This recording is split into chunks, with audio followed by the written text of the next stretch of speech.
नमस्कार, आप देख रहे हैं आरएनआई न्यूज़ का ये बेहद ख़ास शो इतिहास की बात में आज का इतिहास यानी 27 जुलाई का इतिहास।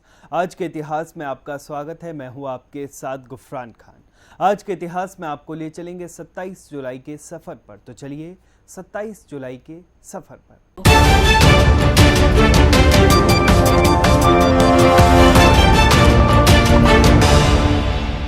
डॉक्टर भीमराव अंबेडकर की पत्नी माता रमाबाई का निधन 27 जुलाई 1935 में हुआ था। देश के पहले कानून मंत्री और संविधान निर्माता डॉक्टर भीमराव अंबेडकर को भला कौन नहीं जानता।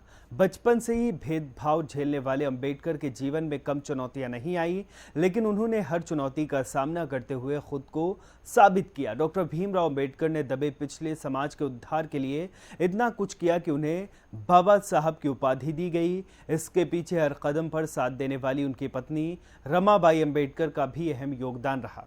रमाबाई ने अंबेडकर की महत्वाकांक्षाओं का पूरा समर्थन किया। उन्होंने उन्हें विदेश में उच्च शिक्षा प्राप्त करने के लिए भी प्रोत्साहित किया। जब बाबा साहब अपनी पढ़ाई के लिए विदेश में थे तो उन्होंने कई कठिनाइयों का सामना किया, लेकिन उन्हें अपने लक्ष्यों को पूरा करने में कभी नहीं रोका। सबसे बड़ी बात यह है कि उन्होंने इसकी भनक तक बाबा साहब को नहीं लगने दी। गोबर के उपले बनाती थी और उन्हें अपने सिर पर ले जाती थी। वो खाना बनाने के लिए इसका इस्तेमाल करती थी। वो अंबेडकर को विदेशों में डॉक्टरेट ऑफ साइंस सहित दुनिया की सर्वोच्च शैक्षणिक डिग्री प्राप्त करने में मदद करती थी। रमाबाई को लोगों के खूब ताने सुनने को मिलते थे। वो हर छोटा बड़ा काम कर आजीविका चलाती रही और घर को संभाले रखा। शादी के तुरंत बाद रमाबाई समझ चुकी थी कि दलित पिछड़ों का उद्धार शिक्षा से ही संभव है। वो जानती थी कि डॉक्टर भीमराव शिक्षित होंगे तभी पूरे समाज को भी शिक्षा के प्रति जागरूक कर पाएंगे। इसलिए डॉक्टर अंबेडकर की पढ़ाई का खर्च जुटाने में भी उन्होंने मदद की। पूर्व राष्ट्रपति missile man doctor Abdul Kalam का निधन 27 जुलाई 2015 में हुआ था। अब्दुल कलाम भारत के 11वें राष्ट्रपति बने थे। अब्दुल कलाम का बचपन काफ़ी मुफलिसी में बीता। उनके पिता नाविक थे और पढ़ाई लिखाई से उनका कोई सरोकार भी नहीं था। वो मछुआरों को नाव किराए पर दिया करते थे।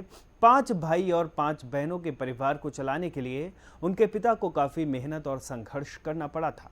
इस माहौल के बीच पले अब्दुल कलाम को शुरू से ही पढ़ाई में काफ़ी दिलचस्पी थी। परिवार की माली हालत खस्ता देखते हुए होशियार और तेज अब्दुल कलाम ने अपनी शिक्षा को जारी रखने के लिए अखबार बेचने का काम किया। एपीजे अब्दुल कलाम बताते हैं कि उनके एरोस्पेस टेक्नोलॉजी में आने का कारण उनके 5वीं कक्षा के अध्यापक थे। वो बताया करते थे कि एक दिन कक्षा में पढ़ाई के दौरान उनके शिक्षक ने विद्यार्थियों से प्रश्न पूछा, पक्षी कैसे उड़ते हैं? कक्षा का कोई छात्र इस सवाल का जवाब नहीं दे पाया। अगले दिन उनके टीचर उन्हें समुद्र तट ले गए, जहां उड़ते हुए पक्षियों को दिखाकर उन्होंने सभी छात्रों को उनके उड़ने के कारण को समझाया और पक्षियों के शरीर की बनावट को भी समझाया। इन्हीं पक्षियों को देखकर कलाम ने तय किया कि वो भविष्य में विमान विज्ञान में जाएंगे। इसके बाद कलाम ने फिजिक्स की पढ़ाई कर मद्रास इंजीनियरिंग कॉलेज में एयरोनॉटिकल इंजीनियरिंग में पढ़ाई की। बता दें, डॉक्टर एपीजे अब्दुल कलाम को 1981 में भारत सरकार के जरिए देश के सर्वोच्च नागरिक सम्मान पद्म भूषण और फिर इसके बाद 1990 में पद्म विभूषण से सम्मानित किया गया। 1997 में उन्हें भारत रत्न से नवाजा गया। भारत के सर्वोच्च पद पर नियुक्ति से पहले भारत रत्न से सम्मानित होने वाले वो देश के तीसरे राष्ट्रपति थे। फिलहाल आज की खास पेशकश में बस इतना ही। उम्मीद है आज का इतिहास यानी 27 जुलाई का इतिहास आपको पसंद आया होगा। अगर पसंद आया हो तो हमें कमेंट करके ज़रूर बताएं। हमारे वीडियो को लाइक करें, शेयर करें, चैनल को सब्सक्राइब करें और देखते रहें आरएनआई न्यूज़।